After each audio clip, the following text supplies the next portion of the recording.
இது கோவை ஜீவஜோதி கலை தொடர்பகம் பெருமையுடன் வழங்கும் மாதா தொலைக்காட்சியின் அறம் செய். வணக்கம் அன்பான நேயர்களே, மீண்டும் இந்த நிகழ்ச்சியில உங்களை சந்திக்கிறதுல ரொம்ப மகிழ்ச்சி. கடந்த வாரங்கள்ல அழகான ஒரு தலைப்பு எடுத்து ஆங்கர் மேனேஜ்மெண்ட், கோபம் எந்த அளவுக்கு நம்முடைய வாழ்க்கையில, அது குறிப்பிட்டு சொல்லணும்னா குழந்தைகளுடைய வாழ்க்கையில அவங்களுடைய உடல் மன வளர்ச்சியில எந்த அளவுக்கு அது ஒரு பாதிப்பை ஏற்படுத்துது, அவங்களுடைய உடல் வளர்ச்சி மன வளர்ச்சியில எந்த அளவுக்கு அவர்களுக்கு அது தடையா இருக்குது அப்படின்றத பத்தி நம்ம பேச ஆரம்பிச்சோம். ரொம்ப சுவாரஸ்யமா சில விஷயங்கள் பேசப்பட்டு கொண்டே இருந்தது. போன வாரம் என்ன நம்ம பார்த்தோம் அப்படின்றத ஒரு சின்ன ரீகேப் பார்த்துட்டு வந்துடலாமா? ரேண்டமா யார் ரெடியா இருக்கீங்களோ அவங்க பேசலாம். பேசுக்கண்ணே. கம்பேர் பண்ணாம இந்த மாதிரி நார்மலா கான்வர்சேஷன் போயிட்டு இருந்துச்சுன்னா அந்த காமா தான் இருக்கும். யாராச்சும் காசிப் பண்ணும்போது அமைதியா இருப்பீங்க. நீங்க சொல்லிக்கோங்க, என்னை பத்தி எனக்கு தெரியும். அந்த மாதிரி நான் ஏதாவது பண்ணிட்டு இருக்கும்போது ஃபோன் பார்க்காத, டிவி பார்க்காத அப்படின்னு சொன்னா நான் அதை ஃப்ரீயா விட்டுருவேன். கோவத்து என்ன மாதிரி விஷயம் உங்களுக்கு ட்ரிகர் பண்ணும்? அம்மா கிட்ட இது கரெக்டுமா, இது பண்ணுங்கன்னு சொன்னா அதை பண்ண மாட்டாங்க, வேற ஏதோ பண்ணிட்டு தப்பா வரும். ஒரு சின்ன விஷயத்துக்காக ரொம்ப நேரம் திட்டிகிட்டே இருந்தா. ஃப்ரெண்ட்ஸ் யாராவது ஸ்கூல்ல அவங்க தப்பு பண்ணிருப்பாங்க, டீச்சர்கிட்ட போய் நம்ம மாட்டிக்குவோம். ரீகேப் பார்த்து முடிச்சிட்டோம். போன வாரம் என்னென்னலாம் பேசணுன்றது உங்களுக்கு ஒரு சின்ன நினைவூட்டல் தான். இப்போ இன்னும் தொடர்ந்து நிறைய பேச போறோம். வாங்க. நம்ம ஏதாவது சொல்லி கோவம் வந்துச்சுன்னா அது அப்படியே போய் வீட்டில் இருக்க பெரியவங்ககிட்ட காமிக்கிறது. நாம் இங்கே சொன்னதுக்கு அவங்க பாட்டியோ தாத்தாவோ அதை கேட்டாங்கன்னா அங்கே டபுளாக ரியாக்ட் ஆகும். அது என்ன ஆகும்னா அது தேர்ட் அப்படி சுற்றி வந்து ஏன் மேலே ரியாக்ட் ஆகும். எதுக்கு நீ பையனை பேசுன அப்படின்னு டோட்டலா இவனை நம்ம ஏதாவது சொல்லுவோம், கடைசியில நம்ம நிம்மதி அங்க போயிடும். மாதிரி ரவுண்ட் அடிச்சு கரெக்டா நம்மகிட்ட நிக்கும். அவங்க தாத்தாவோ பாட்டியோ வந்து நம்மள அதுக்கு மேல டார்கெட் பண்ணுவாங்க. நீ அப்படி சொல்லலான்னு ஒண்ணு அதான் இருக்கும். இல்லைன்னா உங்க அம்மா நல்லதுக்கு தானே சொல்றா, இதை கூட உன்னால கேட்க முடியாதாம்பாங்க. அதுவும் வேற மாதிரி அவன் ட்ரிகர் பண்றான். ஓ என்ன நீ டைரக்டா திட்டினதை பார்த்தாலும் நான் அவங்ககிட்ட வேற சொல்லி என்ன திட்டுறீங்களோ அப்படிங்கிற மாதிரி வேற மாதிரி ரியாக்ட் ஆகுது. நம்ம அடிச்சோம்னா ஓடி போய் அப்பாவை கிள்றது, தங்கச்சியை அடிக்கிறது, புரண்டுறது, இந்த மாதிரி நம்ம கிட்ட இருக்கிற கோபத்தை நம்ம மேலே காமிக்க முடியாது. அம்மா மேலே, அப்பா மேலே காமிக்கிறது, தங்கச்சி மேலே, அண்ணன் மேலே, அத்தைக மேலே இப்படி காமிச்சுக்கிறது. டோட்டல் ஃபேமிலியா? எல்லாம் கூட்டு குடும்பமா 12 பேர் இருக்கோம். அப்போ எல்லாத்துக்கிட்டையும் காமிச்சுக்கிறது. எதையா போட்டு டேப் பண்ணுவான், நம்மள இரிட்டேட் பண்ற மாதிரி. எப்படி புரியல? சோஃபா ஏதாவது போட்டு டேப் பண்ணிட்டே இருப்பாங்க. நம்மளுக்கே அது இரிட்டேட் ஆகி ஏன்டா நம்ம இவனை திட்டணுங்கிற மாதிரி போயிட்டே இருக்க வேண்டியது. திட்டு வேணுமேட்டு நீ அப்படின்றவன இந்த டெக்னிக் எங்க கத்துக்கிட்ட நீ? அதெல்லாம் தானா தோணுச்சா? ஓகே, சொல்லுங்கம்மா. இப்போ இவ சிஸ்டர் இருக்கானா, ஒரு 5 years டிஃப்ரெண்ட் இருக்கிறங்காட்டி அவள் ஏதாவது ஒரு சேட்டை பண்ணா அவளுக்கு நம்ம ஏதாவது ஒரு சரி சின்ன குழந்தை தானே விட்டுன்னு 2 பேர் இது பண்ணும்போது, ஆமாம் நீங்கள் எப்போ பார்த்தாலும் அவளுக்கே செல்லம் கொடுத்துட்டுருங்கன்னு சொல்லி ரொம்ப எக்ஸ்ட்ரீம் கோவம் அந்த டைமில் வரும். அப்படி வரும்போது அவள் ஏதாவது வந்து அப்போதான் பார்த்தா அவள் வந்து ஏதாவது ஒன்று இது பண்ணுவா, அது பண்ணு இது பண்ணு சிந்தியான்னு ஏதாவது சொல்லும் போது உடனே அந்த கோவத்தை சும்மா சட்டுன்னு ஒரு அடி கொடுத்து காமிச்சிருவான். அந்த கோவத்தை அப்படி ஃபுல் எக்ஸ்ட்ரீம் சின்ன பிள்ளைய அந்த அந்த ஆன் த ஸ்பாட் வந்து அவளுக்கு என்ன பண்ணுறதுன்னு தெரியாமல் உடனே சட்டுன்னு ஒரு கோவம் பலாரும் ஒரு அரை சட்டுன்னு விட்டுட்டு என்னை டிஸ்டர்ப் பண்ணாமல் இரு கொஞ்சம் போ அப்படின்னு சொல்லிடுவேன். இல்லைன்னா கதவை சாத்திட்டு உள்ள போய் உட்காந்துருவேன். அதைத்தான் சொன்னாங்க முன்னாடி எங்கள்கிட்ட. நான் கோவம் வச்சுன்னா நேராக கதவை சாத்தி உள்ள போய் வேணா அழுவேன் அழுவேன். ஆனா வந்து இது பண்ண மாட்டேன்னா பத்தியா மறைச்சிருக்கிற நீ எங்கள்கிட்ட. சொல்லுங்க. கோவத்துக்கு அடுத்தது வந்து பார்த்துட்டிங்கன்னா ரொம்ப பிடிவாதமாக இருக்கிறது. அவன் என்ன ஸ்டேஜில் இருக்கிறானோ அதே ஸ்டேஜ் அப்படிதான் இருப்பேன் அப்படிங்கிற மாதிரி பிடிவாதமாக. இல்லை அப்படின்னா வாய்ஸ் அதிகமாக சத்தத்தை அதிகமாக இப்போ இது பண்ணி பேசுறது. நான் என்ன பண்ணினேன் அப்படிங்கிறது சத்தமாக பேசுறது. ஏன்டா இப்படி சத்தமாக பேசுகிறேன் அப்படின்னா அப்படிதான் நான் எதுக்கு இது மாற்றணும், அப்படிதான் இருப்பேன் அப்படி. அது ஒரு லிமிட், அந்த ஒரு டைம் பீரியட் வரைக்கும் அவனோட அந்த பிடிவாதம் வந்து பார்த்தீங்கன்னா அப்படியே தான் இருக்கும். அதுக்கப்புறம் தான் வந்து பார்த்துட்டிங்கன்னா நம்ம சொல்கிறதே அவன் காது வந்து கேட்கவே ஆரம்பிக்கும். ஓகே, நிறைய விஷயங்கள் வந்து உங்கள் குழந்தைங்க வந்து அந்த தெர்மோமீட்டரில் இல்லையா, அந்த ஆங்கர் மேனேஜ்மெண்ட்டில் வந்து ஒரு தெர்மோமீட்டர் வச்சுருக்கிறாங்க. அதில் என்னென்ன லெவல் அப்பில் எப்படிலாம் வந்து உங்களுடைய கோபம் ட்ரிகர் ஆகுது, level 1, level 2, level 3 last end வரைக்கும் ட்ரிகர் ஆகுதுன்னு சொல்லி அவங்களுக்கு புரிந்த அளவில் அது எழுதியிருக்கிறாங்க. இப்போ பார்த்தீங்கன்னா பக்கத்துலேயே வந்து இன்னொரு சைடில் ஒன்று இருக்கும். இதுலேருந்து எப்படி மீண்டு வரலாம், அதுக்கான விஷயங்கள் என்ன இருக்குது, ஆக்டிவிட்டி, தட் மீன்ஸ் என்னென்ன செயல்பாடுகளை செய்ய முடியும், எப்படி செய்ய முடியும் அப்படின்றத இப்போ நீங்களும் உங்கள் குழந்தையும் சேர்ந்து செய்ய போகிறீங்க இங்கேயே. இப்போ அதை பற்றி ஒரு சின்ன ஒரு விளக்கம் டாக்டர் சொல்லுவாங்க. தென் அதுக்கப்புறம் வந்து நம்ம ஆக்டிவிட்டிக்குள்ளே போகிறோம். ஸோ இப்போ நிறைய டைம் பார்த்தீங்கன்னா நம்ம ஒரு பேரண்ட்டாக குழந்தைங்க கோவப்படுறாங்க, அது நமக்கு பிடிக்கல. ஆப்வியஸ்லி நமக்கு அது ரொம்ப கஷ்டமாக இருக்குது. இல்லைனா அவங்க ஏதாவது வார்த்தைங்க சொல்லிடுறாங்க, அது நமக்கு ரொம்ப ஹர்ட் ஆகுது. நிறைய டைம் அந்த கோவம்ங்கிற ஒரு சர்க்கிள், அவங்க கத்துவாங்க, நமக்கு ஹர்ட் ஆகும், இல்லை நம்ம கத்துவோம், அவங்களுக்கு ஹர்ட் ஆகும், மாறி மாறி இந்த மாதிரி தான் நார்மலாக ஒரு சர்க்கிள் மாதிரி சுற்றிட்டே தான் இருக்குது. பட் அதுக்கு நிறைய டைம் நம்ம என்ன பண்ணலாம்? அந்த பையன் என்ன சொன்னான்னா, அவங்க திட்டுவாங்க, நான் கோவமாரி நான் மூஞ்சி இப்படி வச்சிருப்பேன், அதுக்கப்புறம் அவங்களே வந்து என்ன சமாதானப்படுத்துவாங்க. ஸோ அது கரெக்டாங்கிறது ஒரு கொஸ்டின் மார்க் தான். ஸோ எதுக்கு கோவப்பட்ட, அந்த எதனால வந்துச்சு, அந்த விஷயத்த நான் எப்படி அதை வேற விதமாக மாற்ற முடியும் அப்படிங்கிறது ஒரு பேரண்ட் டு சைல்டு 2 பேருக்குமே அது தெரியணும். ஓகேங்களா? அப்போதான் நம்மளால அந்த கோவத்தை கம்மி பண்ண முடியும். நீ இப்போ குழந்தைகிட்ட மட்டும் போய் நீ கோவம் கம்மி பண்ண வராது. இப்போ நம்மளும் ரியாக்ட் பண்ணுறோம். இப்போ அவன் சொல்கிறான், நீங்கள் 80க்கு போட்டு நான் சொல்கிறேன், நீங்கள் கேட்க மாட்டீங்கன்னா அதனால எனக்கு கோவம் வந்துச்சு அப்படின்னு குழந்தைங்க நிறைய பேர் சொன்னாங்க. ஸோ ஆஸ் அ பேரண்ட் நம்ம என்ன சேஞ்ச் பண்ணலாம், ஆஸ் அ சைல்டு அவங்க என்ன சேஞ்ச் பண்ணலாம். ஃபர்ஸ்ட் பார்ட் அப்படிங்கிறது ஒரு பேரண்ட்டாக அவங்க குழந்தைங்க கோவப்பட்டு ஏதாவது வரும்போது நீங்கள் ஃபர்ஸ்ட் அவங்க கண்ணை பார்த்து பேசுறீங்களா? குழந்தைங்க சொல்லுங்க, உங்க பேரண்ட்ஸ் நீங்க கோவத்துல இருக்கும்போது உங்க கண்ணை பார்த்து உங்க பேரண்ட்ஸ் பேசுறாங்களா?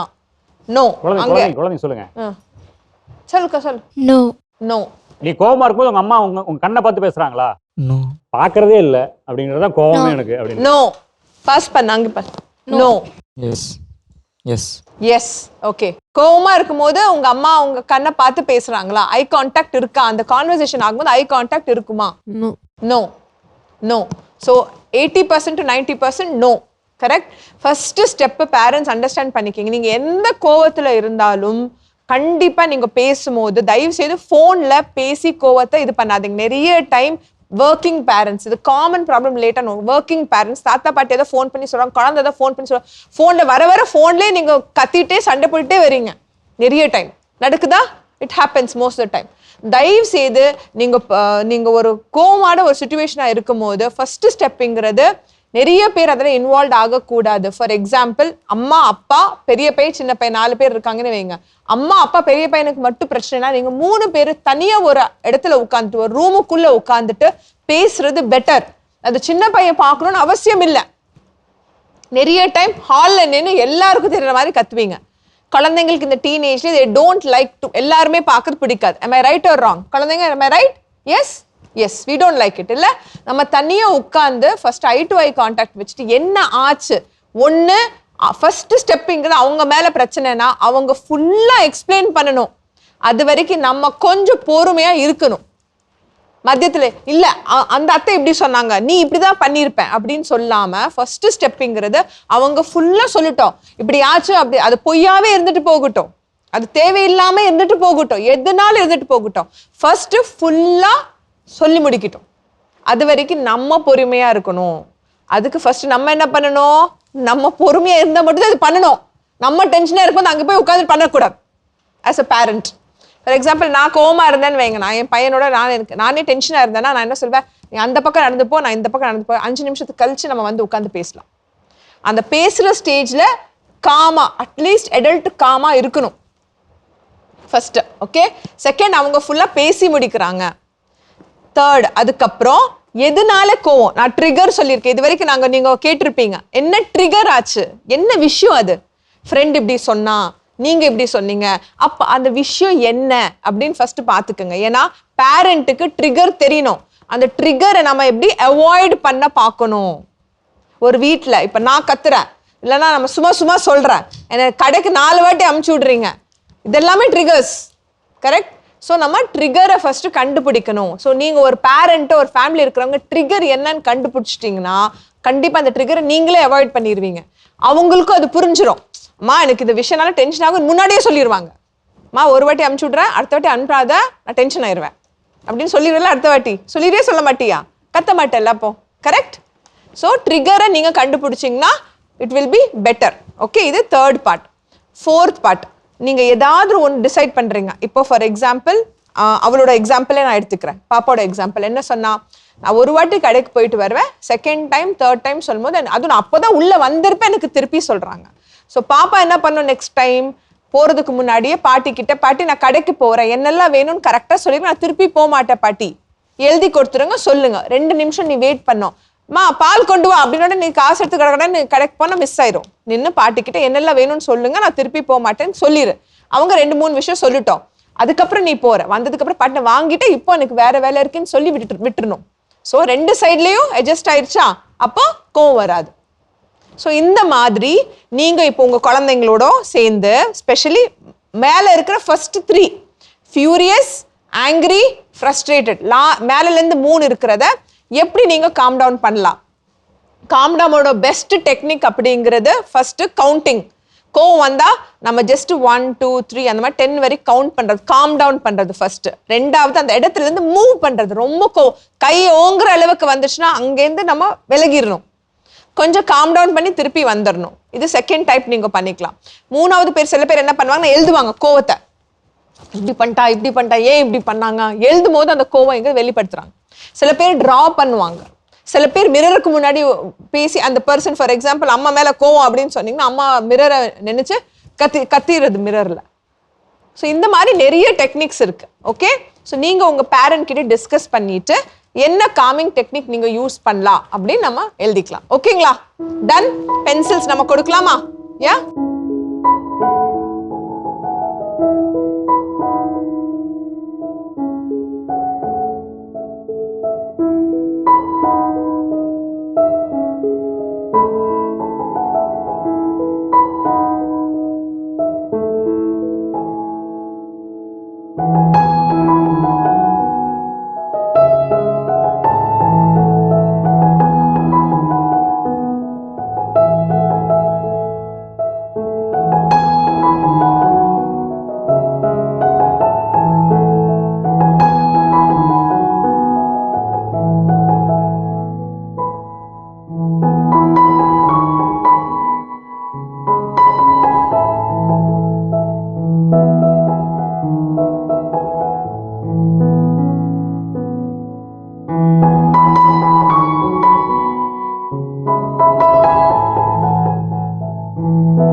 குழந்தைங்களுக்கு ஆக்டிவிட்டி கொடுத்தோம், இப்போ குழந்தைங்களோட சேர்ந்து பெற்றோர்களுக்கும் ஆக்டிவிட்டி கொடுத்துருக்குறோம். பயங்கரமாக வேலை செஞ்சுருக்கிறாங்க.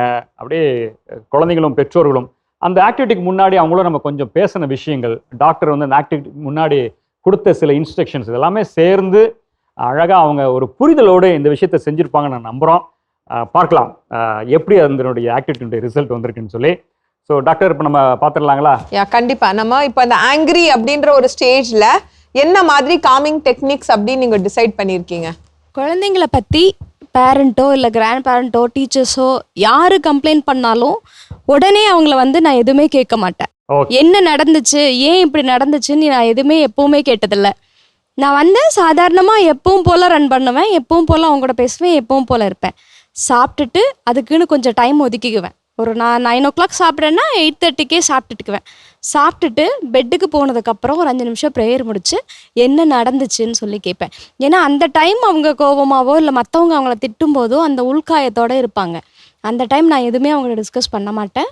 ஸோ என்ன நடந்துச்சோ வாட் எவர் ஹேப்பன் விட்டுட்டு அந்த ஃப்ரீ டைம் அவன் கூட சகஜமாக நான் பழகினதுக்கப்புறம் அவனை நார்மல் ஸ்டேஜுக்கு கொண்டு வந்ததுக்கப்புறம் நான் கேட்பேன் என்ன நடந்துச்சுன்னு. கேட்கும்போது தான் அவன் ஓப்பனாக எதாக இருந்தாலும் எங்கிட்ட சொல்லுவான்.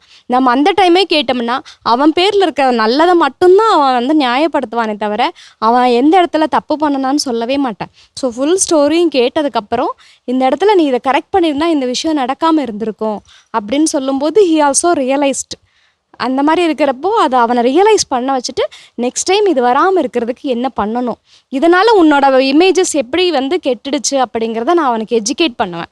ஸோ நெக்ஸ்ட் டைம் அந்த மாதிரி வரும்போது அட்லீஸ்ட் நம்ம என்ன சொல்லியிருக்கோங்கிறத அவன் ஞாபகப்படுத்துறதுக்காவது ஒரு சான்ஸாக இருந்திருக்கும். சூப்பர் சூப்பர் சூப்பர், அருமை அருமை அருமை, நல்ல ஒரு விஷயம். ஓகே, வேற நெக்ஸ்ட். எதிர்பார்ப்புகள் இருக்கிறனால தான் ஏமாற்றங்கள் வருது. அதனால் அந்த குழந்தைங்கள்ட்ட வந்து நம்ம எதிர்பார்த்து ஒவ்வொரு விஷயத்தையும் சொல்லும் போது தான் அது அவங்களுக்கான அதில் இன்ட்ரெஸ்ட் இருக்காது. அது ஆனால் நம்ம திணிப்போம், இதை பண்ணு இதை படி அப்படின்னு சொல்லி நம்ம இல்லை ஆக முடியலன்றதை அவங்கள்ட்ட திணிப்போம். அப்போ அவங்க வந்து அந்த ஏமாற்றத்தையும் அதையும் அந்த கோவமாக காமிப்பாங்க நம்மள்ட்ட. அப்போ வந்து நம்ம அப்பா அம்மா எவ்வளோ கஷ்டப்படுறோம் இல்லை அப்படி இப்படின்னு சொல்லும் போது அவங்களுக்கு இன்னமும் இதையே சொல்கிறாங்களேன்னு சொல்லிட்டு அது ஒரு கோவம் வருது. முடிஞ்ச வரைக்கும் நம்ம ஒரு எக்ஸாம்பிளாக இருக்கணும். அவங்களுக்கு என்ன பிடிக்கலன்றது தெரிஞ்சு நம்ம அவங்கள்ட்ட நம்ம ஒவ்வொன்றையும் செய்யும் போது அது ஒரு ஏமாற்றம் போகாது, கோவம் போகாது. நம்ம என்னதான் பார்த்தாலும் அவங்களுக்கு ஒரு நிறைவுன்றது இருக்கவே மாட்டேங்குது. லைஃப்பில் வந்து பார்த்திங்கன்னா நான் என் பொண்ணோட தான் இருப்பேன், பெரும்பாலும் நான் ஒர்க் ஃப்ரம் ஹோம் தான். ஆனால் வந்து நம்ம பெரும்பாலும் என் குழந்தையோட தான் இருப்பேன் நான், எதுனாலும் சரி, சந்தோஷம் துக்கம் எதுனாலும். ஆனால் அவங்க பார்த்திங்கன்னா அந்த கோபத்தை நம்மள்ட்ட தான் காமிப்பாங்க. அது வந்து சொல்லணும்னு நினைக்க மாட்டாங்க. நம்ம எவ்வளோ ஃப்ரெண்ட்லியாக இருந்தாலுமே நம்மள்ட்ட வந்து அம்மா இவ்வளோ ஃப்ரெண்ட்லியாக இருக்காங்களேன்னு சொல்ல மாட்டாங்க. ஏன்னா அவங்க என்னத்தை சொல்லணும் எதை சொல்லணும், ஆனால் அது ஒரு 2 வாரமோ 3 வாரமோ அவங்களா சொல்கிற மாதிரி இருக்கும். அது வந்து அதை நம்ம தான் கிரியேட் பண்ணிக்கணும். அதை அந்த ஃப்ரெண்டு அந்த இதை வந்து ஃப்ரெண்ட்லியாக அந்த இதை அது வந்து நம்மளோட இதை திணிக்காமல் இருந்தாலே பாதி பிரச்சனைகள் குறைக்கப்படும் நான் நினைக்கிறேன். கோவங்கள் வராது அவ்வளவா. Very good very good. What was point? நீ என்ன டிசைட் பண்ணிக்க? ஆங்கிரியா இருக்கும்போது நீ எப்படி ட்ரை பண்ணலான்ட்டு இருக்கு, எப்படி நீ அதை காம் பண்ணலான்ட்டு இருக்கு? என்ன இல்லை, அந்த இடத்துல அமைதியாக இருந்துட்டு அது என்னோட சைடு தப்பாக இருந்துச்சு அப்படின்னா நான் அதை ரியலைஸ் பண்ணணும். அது மோஸ்ட்டாக வந்துட்டு அந்த இடத்த விட்டு நகர்ந்து போகணும். போயிட்டு அதுக்கு அடுத்து என்ன பிரச்சனையா இருந்தாலும் பொறுமையா வந்து அதுக்கு அடுத்து பேசணும். அந்த இடத்துல அப்போதைக்கு எதுவும் முடிவு பண்ணக்கூடாது. மூவ் அவே, அங்கேருந்து move away, think, come back. Okay, good. அவன் எல்லா விஷயத்துக்குமே கோவப்படுவான், இந்த விஷயத்துக்கும் கிடையாது. அப்போ நான் அவன்கிட்ட சொல்லுவேன், நான் எல்லாமே அவனுக்கு வந்து நீ ஒரு வீடியோ எடுத்து காட்டுவேன், நான் இவங்களை வச்சு இதெல்லாம் நீ பார்த்தினாக்கா உனக்கு வந்து நான் எதுக்கு கோவப்படுறோங்கிறதுல வந்து அதில் வந்து நீ விடுபட்டு வரலாம். நீயே உன் நல்லதுக்கு தான் சொல்கிறேன். நான் இவன் சொல்லுவேன், நான் நல்லா படிக்கிறேன், நான் இப்படிக்கிறேன். உனக்கு படிப்பு மட்டும் முக்கியம் இல்லை, படிப்பும் வேணும் ஒழுக்கமும் வேணும். ஒழுக்கம் இருந்து படிப்பு இல்லைன்னா கஷ்டம். ரெண்டுமே உங்கள்கிட்ட இருந்தால் தான் உன்னுடைய ஃப்யூச்சருக்கு நல்லா இருக்கும் நான் சொல்லி கொடுப்பேன். நான் அப்போ நான் ஒவ்வொரு இடத்துக்கு போகும்போது இந்த முதியோர் இல்லம், இந்த அனாதை குழந்தைங்க இதுக்கெல்லாம் நான் கூட்டிகிட்டு போய் அவன்கிட்ட காட்டுவேன். நான் அதனால தான் உன்னைய வந்து நல்ல வழி கொண்டு வரணும்னு சொல்லி தான் நான் வந்து உன்னைய வந்து எல்லா விஷயத்துக்குமே உன்னைய கண்டிஷனாக நான் இருக்கிறேன். நீ இதை வந்து புரிஞ்சுக்க, நீயே நான் கோவப்படுறத வந்து நீ அதை பெருசாக எடுத்துக்காதன்னு சொல்லி நான் அவன்கிட்ட சொல்லுவேன். ஃபஸ்ட்டு அவங்க சொல்கிறத நான் புரிஞ்சுக்கணும், அவன் எதனால கோவப்படுறாங்கிறத நான் தெரிஞ்சுட்டு அதுக்கப்புறம் நான் அவங்கள நான் சொல்லணும். எதெல்லாம் இப்படி நான் இது பண்ணுறனால எவ்வளோ பிரச்சனை வரும், அதனால் நீ கொஞ்சம் புரிஞ்சுக்குமா அப்படின்னு நான் எக்ஸ்பிளைன் பண்ணுறதுக்கு நான் கரெக்டாக இருக்கும். கரெக்ட். நீங்க ஃபர்ஸ்ட் புரிஞ்சு நீங்க எக்ஸ்பிளைன் பண்ற நிலைமையில இருந்தா மட்டும்தான் அவங்களுக்கு நான் கரெக்டா கொண்டு போக முடியுங்க. அவங்க கோவப்படும் போது நான் பேசாம இருந்துருவேன். அப்ப அவன் என்கிட்ட வருவான், திருப்பி திருப்பி பேசுறதுக்கு வருவான், நான் பேச மாட்டேன். அப்ப என்ன பண்ணுவான், அவனாவே ரூம்குள்ள போய் உட்காந்துட்டு ஒரு 1 hour டைம் எடுத்துக்கிடுவான். திருப்பி வந்து அம்மா நான் செஞ்சது தப்பா, எதுவும் தப்பா பண்ணிட்டேனா, சாரி இனிமே பண்ண மாட்டேன் அப்படின்றவாரு. அப்போ அதுலேருந்து அதுக்கப்புறம் நான் அவன் எடுத்து சொல்லுவேன், நீ இந்த தப்பு நீ பண்ணியிருக்க. ஏன்னா அவனும் கோவமாக இருந்து நானும் கோவமாக இருந்து அதுக்கு ஆன்சர் பண்ணோம்னா சொல்யூஷன் வராது. அப்போ அவராகவே புரிஞ்சுக்குருவார், சரி நான் இன்னுமே பண்ண மாட்டேங்கம்மா, சாரிங்கம்மா அப்படி. Okay, good, very good very good. நீங்கள் இப்போ நம்ம வந்து அவங்களுக்கான ஸ்பேசஸ் வந்து நம்ம நிறையா கொடுக்கணும். இப்போ அவங்க வந்து ஏதாவது ஒன்று நம்ம சொல்ல வராங்க அப்படின்னா கூட நம்ம வந்து இப்போ இருக்கிற இந்த காலகட்டம் இந்த ஜென்ரேஷனில் வந்து நமக்கு அதுக்கான ஸ்பேஸ் கொடுக்குறதே இல்லை. ஒர்க்கிங் பீப்புள்ஸாக இருந்தாலும் வீட்டில் இருக்கவங்களாவே இருந்தாலுமே நம்ம சும்மா ஏதோ ஒர்க் அதை இதையும் பண்ணிகிட்டே இருக்கோம், அவங்களுக்கான ஸ்பேஸ் கொடுக்கறதில்ல. ஆக்சுவலி அதுவே அவங்களுக்கு வந்து கொஞ்சம் ஒரு மாதிரி டிப்ரெஷன் லெவலில் வீட்டில் இருக்காங்க கொண்டு போகுது. அதுக்கு நம்ம வந்து இனி வந்து ஃபர்தராக வந்து அந்த குழந்தைகளுக்கான ஸ்பேஸ் கொஞ்சம் நம்ம கொடுக்க ஆரம்பித்தா அவங்க நம்மகிட்ட வந்து நல்லா ஃப்ரீடமாக பேசுவாங்க, எல்லா விஷயங்களும் ஷேர் பண்ணுவாங்க. மெயினாக அவள் மோஸ்ட்லி வந்து ஸ்கூல்லேருந்து வந்த உடனே அப் டு டேட் எல்லாமே நடந்தது அத்தனையும் சொல்லுவான். ஆனால் நான் பாதி கேட்பேன், பாதி வந்து வீட்டுக்கு வந்தோன்னா ஒர்க் இருக்குன்னு சொல்லி அப்படி கொஞ்சம் ஸ்கிப் பண்ணிடுவேன். ஸோ அதை வந்து இனி நான் பண்ணாமல் கொஞ்சம் அவளுக்கான ஸ்பேஸ் நம்ம கொடுக்கும்போது இன்னும் அவள் நல்லா என் கூட மிங்கிள் ஆவான். அதே மாதிரி மெயினாக வந்து நம்ம குழந்தைகிட்ட யாராவது நம்ம சொல்லிட்டோம்னா டக்குன்னு உடனே அவங்க அப்படி சொல்லிட்டாங்க இப்படி சொல்லிட்டாங்கன்னு அந்த மென்டாலிட்டி எடுத்துக்காமல் நம்ம குழந்தை பற்றி நமக்கு தெரியும்ல அப்புறம் என்ன அப்படிங்கிற மாதிரி அவங்களுக்கான இது கொடுக்கும்போது அவங்க வந்து இன்னும் நம்மளை பிலீவ் ரொம்ப பண்ணுவாங்க. அவங்க நம்மளை மீறி எங்கேயும் அவங்க வந்து போயிட மாட்டாங்கிற கான்ஃபிடென்ட் நமக்கு இருக்கும். Very good, super. நீ என்ன பண்ணலான்ட்டு இருக்க? நெக்ஸ்ட் டைம் நீ ரொம்ப கோவப்பட்டா வாட் வில் யூ டு? எனக்கு கோவம் வந்துச்சுன்னா அதை கண்ட்ரோல் என்னை பொறுத்த வரைக்கும் எனக்கு கோவம் வந்துச்சுன்னா அதை கண்ட்ரோல் பண்ண முடியாது தான். ஆனால் அதை கண்ட்ரோல் பண்ணணும்னு நினச்சேன்னா நான் வந்து சாக்லேட் ஒன்று எடுத்து வாயில் போட்டேன்னா அது அப்படியே அந்த காம்னஸ் கிடைச்சிடும். ஸோ அந்த காம்னஸ் கிடைச்சதுன்னா அப்போ நமக்கு கொஞ்சம் ஒரு மென்டாலிட்டி கிளியர் மென்டாலிட்டி இருக்கும்ல. ஸோ நான் வந்து எப்போவுமே சாக்லேட் வச்சிருக்கேன். ஓவர் கோவம் அந்த எக்ஸ்ட்ரீம் அந்த இது இருக்கும்போது நான் கண்டிப்பாக என்கிட்ட சாக்லேட் இருக்கும். பேரண்ட்ஸுங்கிறவங்க பிள்ளைகளுக்கு நல்லது தான் பண்ண போகிறாங்க.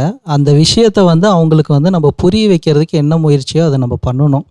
ஏன்னா நாளைக்கு இப்போ இந்த மாதிரி ஒரு விஷயம் தொடர்ந்து கண்டினியூ ஆகும்போது அவங்க மனநிலை பாதிக்கப்பட்டு பேரண்ட்ஸ் வந்து எதிரியாகிற ஒரு சூழ்நிலை கூட கொண்டுட்டு போகிறதுக்கு ஒரு சூழ்நிலை இருக்கும். பட் அந்த மாதிரி சுச்சுவேஷனில் அவங்க பேரண்ட்ஸுங்கிறவங்க அவங்க நல்லதுக்கு தான் பண்ணுறாங்கங்கிற அந்த முயற்சியை வந்து அவங்களுக்கு அந்த திங்கிங்கை கொண்டு வரதுக்கு முயற்சி பண்ணலாங்க. நம்மளால் முடிஞ்சதை வந்து சொல்லணும் அவங்களுக்கு, இப்படி இருங்க தம்பி. அதனால தான் பேரண்ட்ஸ்க்கும் நம்ம நல்வழிக்காக தான் நம்ம கொண்டு போகிறோம். உங்களை எந்த ஒரு இந்த வழி கெட்ட வழிக்கு நம்ம கொண்டு போகிறது கிடையாது. நம்ம நல்வழியில் வந்து நீங்கள் அந்த தப்பை மறுபடியும் பண்ணாதீங்க. உங்களோட இதை நீங்கள் நல்ல ஒரு ஃப்ரெண்ட்லியாக நம்ம மூவ் பண்ணிட்டோன்னா அவங்களுக்கும் நம்ம கூட எல்லாமே மிங்கிளாக இருப்பாங்க. நம்மளுக்கு ஃபஸ்ட்டு அவங்களுக்கு உண்டான ஸ்பேஷஸ் வந்து நம்ம கொடுக்கணும். நம்ம அதுதான் நான் சொல்ல வரேன். நான் கோவம் அப்படிங்கிறது ஒரு ரியாக்ஷன் தான், அவங்களோட பிரெயினோட ஒரு ரியாக்ஷன். அது ஃபர்ஸ்ட் நம்ம புரிஞ்சுக்கணும். ரெண்டாவது, குழந்தைங்கிறது எல்லா கோவத்துக்கும் ஒரு ட்ரிகர் இருக்கும். அந்த ட்ரிகர் ஒரு பேரண்டா நம்மளும் அதை அண்டர்ஸ்டாண்ட் பண்ணது என்ன ட்ரிகர் குழந்தைக்கும் தெரியணும், பேரண்ட்டுக்கும் தெரியணும். அது செகண்ட்.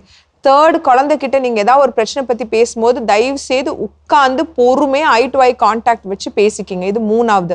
நாலாவது, அந்த பிரச்சனை திருப்பி ரிட்டர்ன் வருது அப்படின்னு சொன்னீங்கன்னா கண்டிப்பா எங்கேயோ பிரச்சனை இருக்கு, கண்டிப்பா நீங்க போய் ஹெல்ப் எடுத்துக்கலாம். It will be good. இப்ப நம்ம ஒரு பர்சன், நான் இங்க உட்காந்துட்டு இருக்கேன், நம்ம பேரண்ட் எல்லாம் வச்சு நம்ம பேசும்போது இன்னும் கொஞ்சம் பெட்டர் சொல்யூஷன் கிடைக்கும், பிரச்சனை வராம. ஸோ அதனால அது கண்டிப்பா நீங்க ட்ரை பண்ணிக்கலாம். ஓகேங்களா? அன்பான நேயர்களே, கடந்த வாரங்களில் தொடங்கப்பட்ட இந்த ஆங்கர் மேனேஜ்மெண்ட், கோபம், இதை எப்படி நம்ம வந்து சரியானபடி கையாளணும். கோபம் எல்லாருக்கும் வந்து உரித்தானது தான். ஏன்னா கோபம் என்பது ஒரு அழகிய உணர்வு. நமக்கு வந்து கடவுள் கொடுத்திருக்கிற ஒரு பியூட்டிஃபுல்லான ஒரு ஃபீலிங். எப்படி அன்பு, சிரிப்பு, அது மாதிரி இதுவும் ஒரு அழகான ஒரு உணர்வு தான். இந்த கோபம் இருக்கவே கூடாதா அப்படின்றதெல்லாம் விஷயமே கிடையாது. வி நீட் இந்த கோபம் வந்து ரொம்ப நல்லது, அழகானதும் கூட. செல்ல கோபம் சில சமயங்கள் இருக்கும், சின்னதாக கோச்சிக்கிறது, இதெல்லாம் நிறையா இருக்கும். நண்பர்களோட ஒரு அந்த கோபப்படுறது, நான் வந்து இந்த மார்க்கை நான் இவ்வளோ கம்மியாக எடுத்துட்டேன், அடுத்த முறை எடுக்கிறேன் பாடுறா அப்படின்னு ஒரு கோபம். இப்படி அதே மாதிரி ஒரு விளையாட்டில் பார்த்தீங்கன்னா, இந்த முறை நான் விடவே மாட்டேன்டா, நம்ம எல்லாருமே சேர்ந்து செய்வோம் அப்படின்ற இந்த விதமான கோபம் வந்து உண்மையே நம்மளை வந்து ஒரு பெரிய ஒரு இடத்துக்கு கொண்டு போய் சேர்த்துரும். நம்ம நினைக்கிற விஷயத்த வந்து செய்ய வச்சிரும். அந்த கோபம் அழகான கோபம், அறச்சீற்றம், ஒரு எளிய கோபம்.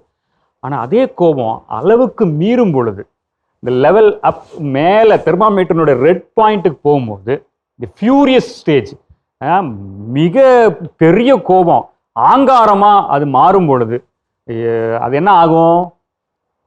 கோபம், சினம் நெருப்பை போன்றதுன்னு வள்ளுவர் சொன்னதை நான் உங்களுக்கு ஏற்கனவே சுட்டி காட்டியிருக்கிறேன். அந்த நெருப்பு சுட்டுடும். ஆக்கப்பூர்வமான தேவைக்கு அந்த நெருப்பா, இல்லை அழிவுக்கான அந்த நெருப்பா அப்படின்றத நம்ம தேர்ந்தெடுக்க போகிறோம். இது பெரியவர்களுக்கே சில சமயம் வந்து ஒரு பெரிய ஏமாற்றத்தை கொடுக்குறது. பெரியவங்க நாமளே அந்த ஆங்கர் மேனேஜ்மெண்ட்டை நிறைய நேரம் யூஸ் பண்ணுறதில்ல, சடார்னு பர்ஸ்ட் அவுட் ஆயிடுறோம், கோவம்.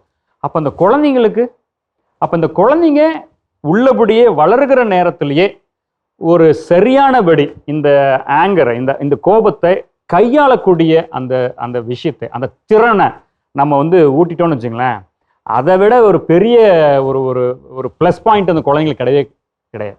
நீங்கள் நினைக்கிறீங்க நல்லா டேலண்ட்ஃபுல்லாக இருக்கணும், பயங்கர எல்லா விஷயத்துலையுமே டாப் மோஸ்ட்டில் இருக்கணுன்றது எல்லாம் சரிதான். டாப் மோஸ்ட் ஒரு மியூசிஷியனாக இருப்பான், ஆனால் கோவப்பட்டானா எல்லாம் போச்சு. டாப் மோஸ்ட் ஒரு பிளேயராக இருப்பான், ஆனால் கோவப்பட்டானா எல்லாம் போச்சு. இதுதான் பிரச்சனை. அப்போ நம்மளுடைய வளர்ச்சியில் மிக மிக முக்கியமாக நுட்பமாக யோசிக்க வேண்டியது இந்த கோபம் அப்படின்ற விஷயம். அதனால தான் நம்ம வந்து அறம் செய்ய நிகழ்ச்சியில் வந்து எடுத்துக்கொள்கிற எல்லா தலைப்புகளுமே ஒரு ரொம்ப விசேஷமான விஷயம். என்னன்னா, இது நம்ம இதெல்லாம் சாதாரண கோபப்படுறது பெரிய விஷயமா அப்படின்னு நினச்சிக்கிறோம். ஆனால் கோபம் எப்படி கொண்டு போய் ஒரு மனுஷனை நிறுத்திடும் அப்படின்றது தான் இன்னைக்கு நாடுகளுக்குள்ளே இருக்கிற பிரச்சனையே இந்த கோபம் தான். இனத்துக்குள்ளே இருக்கிற பிரச்சனையே கோபம் தான். வீட்டுக்குள்ளே இருக்கிற பிரச்சனையே கோபம் தான். அப்போ அந்த கோபத்தை சரியானபடி நம்ம கையாண்டோம்னா நிச்சயமா அது நம்மளுடைய வாழ்க்கைக்கும் சரி, உளவியல் ரீதியான சைக்காலஜிக்கலாகவும் சரி, அதே சமயத்தில் நம்மளுடைய உடல் வளர்ச்சிக்கும் அது பெரிய பயனுள்ளதாக இருக்கும் அப்படின்னு நினைக்கிறேன். ஏன்னா உடல் வளர்ச்சிக்கும் போது கோபத்துக்கு உடல் வளர்ச்சிக்கு என்ன சிம்பிளாக சொல்கிறான், நான் சாப்பிட மாட்டேன் அப்படிங்கிறான், என்ன ஆகும்? நியூட்ரிஷன் குறைய போகுது. நிறைய பேர் தூங்க மாட்டேன்றான், தூங்காமல் இருப்பேன், அப்படியே முழிச்சுக்கிட்டே இருப்பேன்றான். அது உடலை பாதிக்கும். அப்போ நல்ல மனநிலையோடு இருக்கும் பொழுது அதை கையாளுவதற்கான மனநிலை வந்து இந்த குழந்தைங்களுக்கு நம்ம கற்றுத்தரணும். அதை கற்றுத்தரும் பொழுது பெற்றோராக இருக்கிற நாம அதை புரிந்து கொள்ளணும். அவங்களுக்கான அழகா நிறைய பேர் சொன்னாங்க, அந்த ஸ்பேஸ் நான் கொடுக்க நினைக்கிறேன் இனிமேட்டு. அந்த குழந்தைங்க நல்ல அழகாக சொன்னாங்க, ஒரு 1 hour விட்டுருவாங்க, பேசவே மாட்டாங்க அவன்கிட்ட, அவனும் என்கிட்ட பேச மாட்டான், அப்புறம் ஒரு லேட்டர் அவனா வந்து என்கிட்ட வந்து அப்படியே பேசுவான். அதே சமயத்தில் இன்னொரு அம்மா சொன்னாங்க, அவன் வந்து அப்படி விட்டாதாங்க வந்து அவன் என்னென்னலாம் தப்பு செஞ்சான்றதை அவனே புரிஞ்சிக்க முடியலன்னா ஆரம்பத்திலே பேசினோம்னா அவன் தன்னை நியாயப்படுத்துவான், அவனுக்குள்ள இருக்கிற அந்த பிரச்சனையை பற்றி பேச மாட்டான்னு அழகா விவரிச்சிருக்கிறாங்க. இதுதான் நாங்கள் உங்கள்கிட்ட எதிர்பார்க்கிறோம். பெற்றோர்களாகிய நீங்கள் உங்கள் குழந்தைகள்கிட்ட எப்படி நீங்கள் அணுகணும், ஒரு கோப நிலையில் இருக்கும்போது அந்த லெவல்ஸில் இருக்கும்போது எப்படி நீங்கள் அணுகணும் அப்படின்றதையும், அதே சமயத்தில் இதை பார்த்து கொண்டிருக்கிற குழந்தைகள், இப்போ இங்கே இருக்கிற குழந்தைங்களாம் ஒரு தீர்க்கமான ஒரு மனநிலை இப்போ லைட்டாக வந்திருக்கும். என்ன வந்திருக்கும், ஓகே இதான் இந்த லெவலா, இந்த லெவலில் அப்போ நம்ம அடுத்த முறை வீட்டில் அவன் கோவப்பட்ட நினச்சோம், நம்ம எந்த லெவலில் இருக்கிறோம், நம்ம இப்போ இன்னும் இந்த ஷீட்டு பேர கையில் வச்சிருக்கிறாங்க, வீட்டில் போன எடுத்து என்னடா அடிக்கடி பார்த்துட்டு இருக்கிற ஷீட், நோ நான் எந்த லெவலில் இருக்கேன்னு செக் பண்ணிக்கிறேன் நான் அப்படின்னு. ஸோ அந்த இப்போ அவங்களுக்கு ஒரு புரிதல் வந்திருக்கும். அப்போ அதுக்கு தகுந்த மாதிரி அவங்க தங்களை மாற்றிக்கொள்ள முயல்வாங்க. அதே தான் உங்கள்கிட்டையும் இந்த நிகழ்ச்சி பார்த்து கொண்டிருக்கிற பெற்றோர்கள், குழந்தைகள், நீங்களும் இதை வந்து சரியானபடி புரிந்து உங்கள் வாழ்க்கையில் இதை நீங்கள் அப்ளை பண்ணணும். அப்படி பண்ணும்பொழுது நிச்சயமாக பெரிய சாதனையாளர்களாக நிச்சயமாக உங்களால் வர முடியும் என்பது தான். மீண்டும் வள்ளுவனோடு அந்த வார்த்தையை நான் சேர்ந்து சொல்கிறேன். சினம் என்பது ஒரு நெருப்பை போன்றது. இந்த நெருப்பை வைத்துக்கொண்டு நீங்கள் சமைக்கலாம், இல்லைன்னா ஏதோ ஒரு விஷயத்தை போட்டு அழிக்கலாம். இதில் நாம் என்ன சூஸ் பண்ண போகிறோம், உருவாக்க போகிறோமா அல்லது அழிக்க போகிறோமா என்பதோடு இந்த நிகழ்ச்சியை நாங்கள் நிறைவு செய்கிறோம். இன்னும் அடுத்த வாரம் புதிய தலைப்போடு நாங்கள் இந்த நிகழ்ச்சியை தொடங்க இருக்கிறோம்.